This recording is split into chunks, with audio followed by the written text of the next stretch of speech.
Ассаляму алейкум достар, сіздермен Айгүл Жасан, менің каналыма қош келдіңіздер. Бүгін сіздерге өте ерекше, жасалуы оңай, бірақ өте дәмді болып шығатын ыстық тағамның жасалу жолымен бөлісемін. Французша ет, не болмаса мясо по-французски деп аталады ол тағам. Дайындау үшін бізге керекті тағамдар тартылған сиыр еті,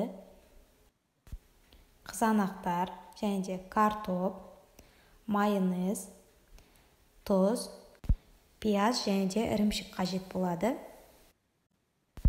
Дайындау үшін ең алдымен табамызға өсімдік майын жағамыз. Табамызды майлап болғаннан кейін ең астыңғы жағына табамызға дөңгелетіп туралған картоптарды саламыз. Картопымыз жіңішке болып туралған болуы керек, әйтпесе ол пеште піспей қалуы мүмкін, қатты болып кетуі мүмкін, сондықтан жұқа етіп тураймыз. Одан кейін үстіне керегінше тұзын себеміз. Одан кейінгі қабатқа майонезімізді жағып шығамыз. Жақсылап майонезді жағып болғаннан кейін одан кейінгі қабатқа тартылған етімізді саламыз. Тартылған етіңізді бірден тұзын, бұрышын араластырып барып салсаңыз да болады. Мен үстіне пиязды салғаннан кейін барып тұз бұрышын септім. Яғни тартылған еттен кейін ұсақтап туралған пиязды салып шығамыз, содан кейін тұзын, бұрышын үстіне септім. Одан кейін қайтадан майонезін жағып шығамыз.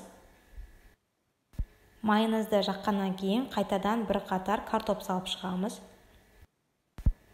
Картоптарды салып болғаннан кейін үстіне қайтадан керегінше тұзын себеміз.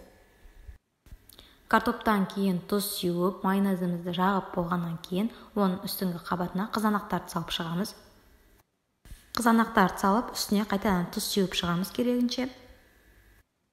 Қызанақтар бізде ең үстіңгі қабаты болып табылады, сондықтан қызанақтардан кейін қайтадан майонез жағып шығамыз. Және де қызып тұрған пешке 40-50 минут аралығына саламыз. Пешке салғаннан кейін шамамен 35 минуттай өткеннен кейін барып үстіне тартылған ірімшіктерді, көкшөпті салдым. Көкшөпті салу өзіңіздің қалауыңызға байланысты, оны салмасаңыздар да болады. Бетіне ірімшік, көкшөпті салғаннан кейін пешке қайтадан 5-10 минутқа пісіріп аламыз. Бұл тағамның дәмі өте ерекше, дәмді болып шығады. Сіздер де міндетті түрде дайындап көріңіздер, сіздерге ұнайды деген сенімдемін. Видео ұнаған болса, лайк басып, комментарий қалдырып, және де міндетті түрде мен каналыма тіркелуге ұмытпаңыздар. Сол кезде мен салған видеоларым ең алғашқы болып сіздерге көрінетін болады. Видеом сіздерге ұнады деген сенімдемін. Назарларыңызға рахмет.